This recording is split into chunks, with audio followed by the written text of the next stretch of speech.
right, so I wanted to get on here because I'm still reading my book, The Four Agreements. I'm actually about to be done with it. I'm on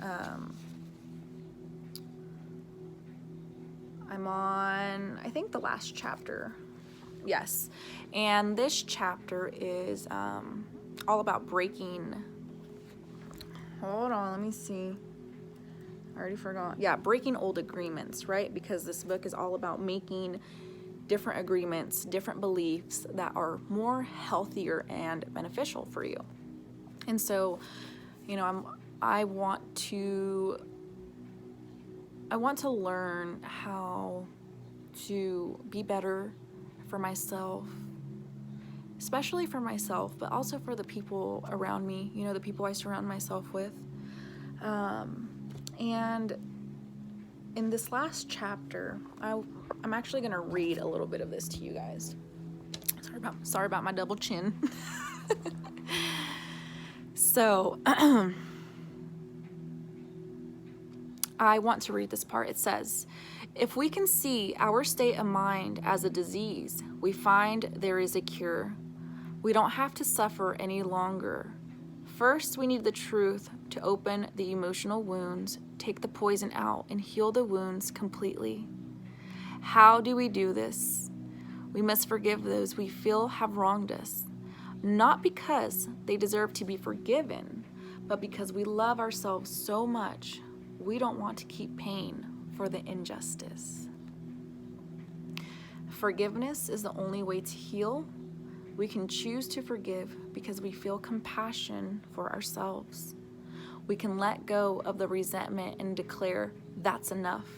I will no longer be the big judge that goes against myself. I will no longer beat myself up and abuse myself. I will no longer be the victim. First, we need to forgive our parents, our brothers, our sisters, our friends, and God. Once you forgive God, you can finally forgive yourself. Once you forgive yourself, the self-rejection in your mind is over. Self-acceptance begins, and the self-love will grow so strong that you will finally accept yourself just the way you are. That's the beginning of the free human. Forgiveness is the key. You will know you have forgiven someone when you see them and you no longer have an emotional reaction. You will hear the name of the person and you will have no emotional reaction. When someone can touch what used to be a wound and it no longer hurts you, then you know you have truly forgiven. The truth is like a scalpel. The truth is painful because it opens all of the wounds which are covered by lies so that we can be healed. So, I wanted to make this because I was with somebody for 7 years, from the age of 15 to the age of 22, almost 23. And when I got with this person, I was still developing, I didn't really know that much in regards to like relationships and sex and, all of the intimate stuff. And this person kind of came into my life and rattled things up for me. There was a lot of opportunities for me to leave this person. There was a lot. Even with being 2 months into dating, I should have left because the red flags were right there. But I really couldn't tell you what it was within me that made me stay. Even though I knew it was wrong, it was wrong what he was doing to me, I still stayed. I allowed myself to go through the abuse, emotional, physical, mental, and spiritual. I allowed myself to go through it. I put myself in that position because I did see the red flags, and guess what? I stayed. And so I had to take accountability for that part. because I left this person in 2017. And you know what? I didn't heal. I went out and I did things that I probably shouldn't have done, but that was my way of coping back then. And then when I moved to Colorado, that's when my transformation started to happen, and that was in August of 2018. And so when I moved back home, I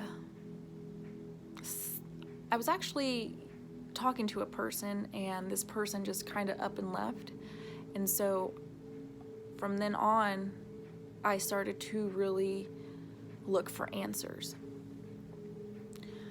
You know, like, why do I keep experiencing similar people? Or, you know, why do people do certain things to me? And the deeper I was able to go into that, the deeper I was able to see myself. And one thing that I really worked on last year was healing and grieving and healing from that 7-year relationship. That's what I did a lot last year. And then I got with my boyfriend that I'm with now, and he triggers me. He triggers me so good. But I think if it wasn't for him in teaching me things, I don't know if I would have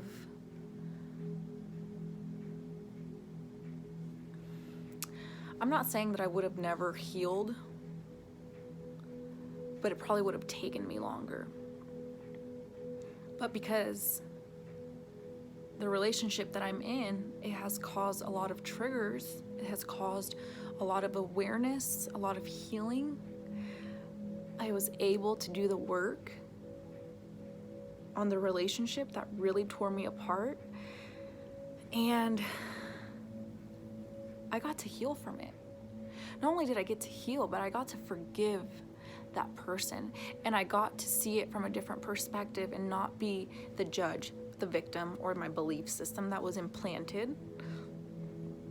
Instead, I got to see things from the eyes of compassion and understanding and empathy, and realizing that yes, there are some shitty people, but at the same time, the gifts that these lessons bring you are incredibly amazing. They're amazing. You just have to change your perspective. So the whole point of this conversation is that about a week or two ago, my ex messaged me, the one of 7 years. Mind you, he messaged me last year in May, and I was all over the place. I was scared. I was so fearful. I was so fearful because he messaged me. And this continued on for about a month or so, like on and off of us talking to one another. And then I realized that nothing had changed. Nothing had changed whatsoever. So I blocked him, and there was no contact since until about a week or two ago. He created a new Facebook, and he messaged me, and he told me, this is the only way I can get a hold of you, and I just wanted to say I'm sorry, I fucked up, or what, you know, something along those lines. And when I read this message, you guys, I was so calm. I was so still. It didn't affect me. I didn't get scared. Nothing. I had no emotional reaction to it. And I sat with myself and I was like, whoa. If you are consistent with your healing and you're doing the work, you're doing that inner work, dude, there could be things that come up and you'll pass those tests with flying colors because you've done the work. So I'm proud of myself. I'm so proud of myself that I did this work in regards to this relationship, because like I said, I never gave myself permission to grieve, because I always told myself, why do I need to grieve over someone who treated me so badly. But you have to grieve that part of yourself, because that part of yourself resonated with that situation at that time.